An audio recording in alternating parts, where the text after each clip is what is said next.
मो ओडिशा नवीन ओडिशा नाम ओडिशा रे दलीय भित्ति रे साधारण लोक मानकर अधिकार को लूट करा होछि। माननीय प्रधानमंत्री प्रयास जे पक्ष धाड़ी रे थिबा लोक पाखरे दलीय रंग मारी बिजु जनता दल जो भली भावे निर्वाचन रो प्रस्तुति करुछि याकू भारतीय जनता पार्टी दृढ़ निंदा करुछि।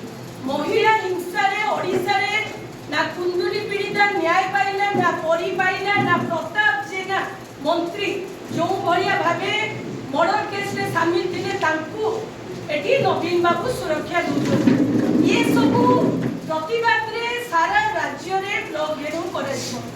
आपण माने जानि छथि भद्रक जिला सहित भद्रक ब्लॉक रे जो भलिया भावे महिला स्वयं सहायिका गोष्ठी को नहीं राजनीतिकरण तांको आडुरे करा होछि। भद्रक ब्लॉक रे दुर्नीति एठी जो वीडियो को हाथ बारिश करी विधायक